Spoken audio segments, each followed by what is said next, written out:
இன்றைக்கு இந்த தொகுதியில் ஒருத்தர் எம்எல்ஏவா இருந்தார். நீங்க ஓட்டு போட்டு தேர்ந்தெடுக்கப்பட்டவர். ஆனா ஓட்டு வாங்குறதுக்கு உங்களை வந்து அணுகிறார்.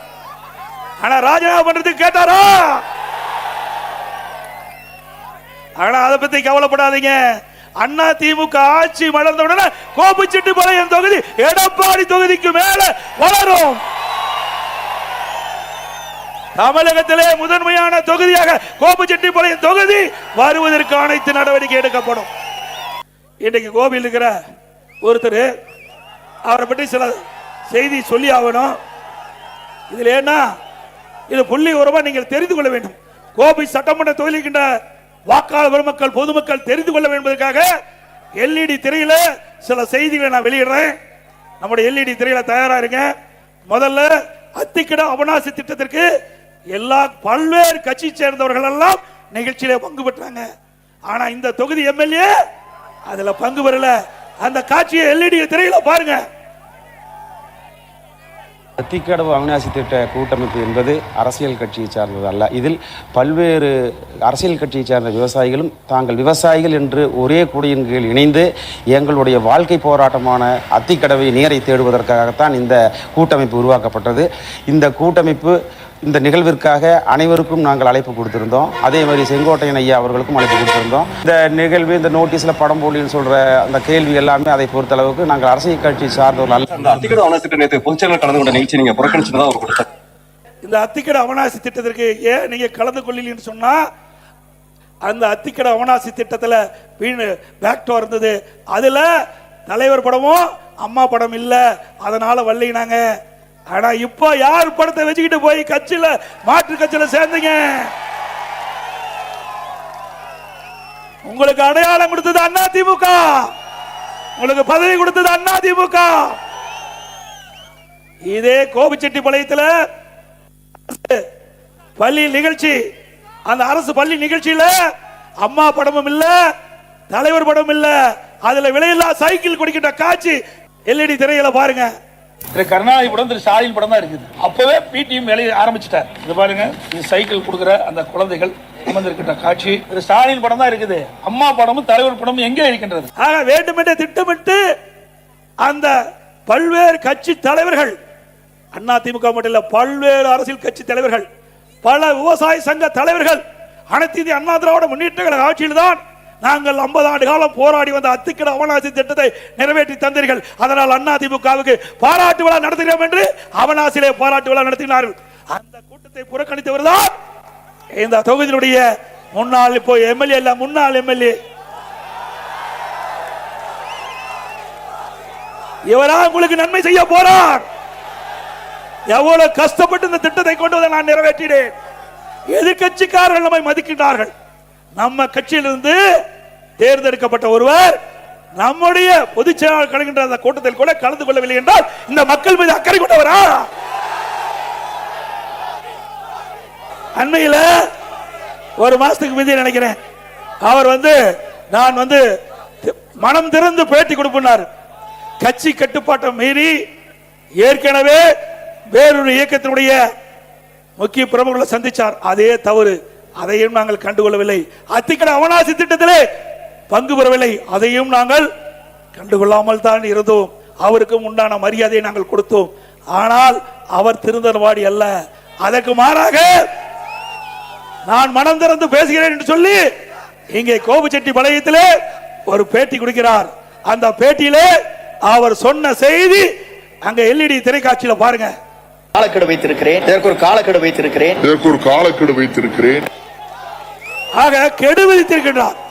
10 நாள்ல எடப்பாடி பழனிசாமி இந்த இணைப்பை முன்னிறுத்தல் என்றால் நானே முன்னிருந்து நிறுத்துவேன் என்று தலைமைக்கு எச்சரிக்கை கொடுக்கின்றார்.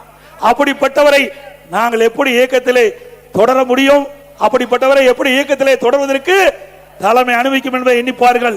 மூத்த தலைமை கழக நிர்வாகிகளோடு கலந்து ஆலோசித்து தலைமைக்கு எதிராக பொது வெளியிலே பேட்டி கொடுத்ததுனால அவர் பதவியை விடுவித்தோம். அப்பொழுதாவது திருந்துவார் என்று பார்த்தோம். அப்பொழுதும் திருந்தவாடி அல்ல. பிறகு மரியாதைக்குரிய தேசிய தலைவராக விளங்கிய பசுமன் ஐயா முத்துராமலிங்க தேவர் நினைவகத்திற்கு போனாங்க. அங்க போகும்போது அனைத்து இந்திய அண்ணா திராவிட முன்னேற்ற கழக அடிப்படை உறுப்பிலிருந்து நீக்கப்பட்டவரோடு எந்த தொடர்பு வைத்துக் கொள்ளக்கூடாது என்று பொதுக்குழுவில் நிறைவேற்றப்பட்டு தீர்மானிக்கப்பட்டிருக்குது. அப்படி பொதுக்குழுவால் அடிப்படை உறுப்பிலிருந்து நீக்கப்பட்டவர்கள் அவரோடு எந்த உறுப்பினரும் எந்த கட்சி நிர்வாகிகளும் தொண்டரும் அவளோடு தொடர்பு வைத்துக் கொள்ளக்கூடாது என்று பொதுக்குழு தீர்மானம் நிறைவேற்றப்பட்டிருக்குது. அப்படி இருக்கின்ற பொழுது அந்த பொதுக்குழு தீர்மானத்திற்கு எதிராக அவர் நீக்கப்பட்டவரோடு அந்த நினைவிடத்துக்கு செல்கிறார். பிறகு வேறு என்ன செய்ய முடியும்? தலைமை கழக மூத்த நிர்வாகிகள் அழைத்து பேசி அவர் இனி இந்த இயக்கத்தில் தொடர்வதற்கு லாயக்கற்றவர். அதனால அவர் அடிப்படை உறுப்பினர் நீக்கி இருக்கிறோம். ஏதோ எடுத்தோம் கவித்தோம் அல்ல.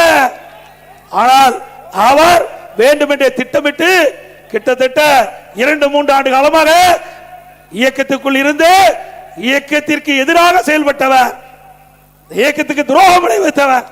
அதனாலதான் அவர் இன்றைக்கு அந்த அதிமுக நீக்கப்பட்டிருக்கின்றார். அது மட்டுமல்ல, இன்னொரு செய்தி, இந்த நீக்கப்பட்டவர் திரு வைத்தியலிங்கம், திரு ஓபிஎஸ் எங்க கோபிச்செட்டிப்பாளையத்தில் வந்து அவர் ஒரு கூட்டத்தை போடுறாங்க. அந்த கூட்டத்தில் திரு வைத்தியலிங்கம் அவர்கள் பேசுறார். அந்த காட்சியும் இந்த எல்இடி திரையரங்கில் பாருங்க. சீனியர் நான் மதிக்கக்கூடியவர் இப்படி தப்பித்தனமாக நடந்து கொண்டாரே, ஒரு தகுதியே இல்லாமல் ஏமாற்றி கோபிச்செட்டிப்பாளையத்திலே வெற்றி பெற்றுக் கொண்டு வந்தார். இப்படி அவர்களே பேசிட்டாங்க. யாரு இவர்? ஒவ்வொரு முறையும் சட்டமன்றத்தில் இவர்களை எல்லாம் அழைத்து அங்க இருக்கின்ற கேண்டீனுக்கு அழைச்சிட்டு போய் இந்த ஆட்சியை ஏதாவது தொந்தரவு கொடுக்க வேண்டும் என்று திட்டமிட்டு அவர்களை விஷமத்தனமாக அவர்களை வெளியேற்றிட்டு இவர் இருந்தார். இப்பொழுது என்ன ஆச்சு?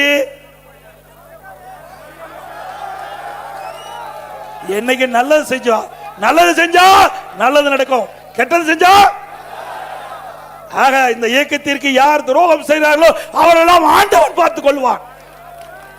யார் பார்த்துக் கொள்வார்? நம்மை பொறுத்தளவு திறந்த மனம். அனைத்து இந்திய அண்ணா திராவிட முன்னேற்ற கழகத்தை பொறுத்த வரைக்கும் உங்களில் ஒருவனாக இங்கே இருந்து பேசிக் கொண்டிருக்கின்றேன். நான் இன்றைக்கும் தொண்டன். இங்கே இருக்கின்ற ஆயிரக்கணக்கான பேர்ல நானும் ஒருவன். இவரை போல சுயநலவாதி நான் அல்ல. அனைத்து இந்திய அண்ணா திராவிட முன்னேற்ற கழகம் 2026 சட்டமன்ற தேர்தலிலே பெரும்பான்மையான இடங்களிலே வெற்றி பெற்று ஆட்சி அமைத்தல் முதல் கோபிச்செட்டிப்பாளையத்திலே வந்து வெற்றி விழா கொண்டாடுவோம். இது நடக்கும் இல்ல?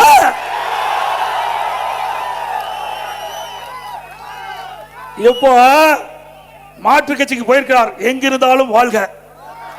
ஆனா போனவர் சும்மா இருந்தா பரவாயில்ல, தூய்மையான ஆட்சி கொடுப்புன்னு சொல்றார். அப்ப பொன்மனச்சம்பல் புரட்சி தலைவர் எம்ஜிஆர் இருக்கின்ற பொழுதும் சரி, மாண்பு அம்மா இருக்கின்ற பொழுது நீங்க அமைச்சரா இருந்தீங்க, நான் முதலமைச்சர் இருந்த பொழுதும் என்னுடைய அமைச்சரவையில் அமைச்சரா இருந்தீங்க. அப்பெல்லாம் தூய்மையான ஆட்சி நான் கொடுக்கலையா? நல்ல ஆட்சி கொடுக்கலையா?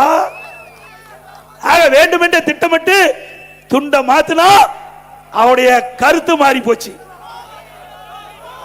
ஆக எந்த கொம்பனாலும் அண்ணா திமுகவை வீழ்த்த முடியாது. இந்த எடப்பாடி பழனிசாமி ஒருவர் இல்ல, 2 கோடி அண்ணா திமுக தொண்டர் இருக்கிறார்.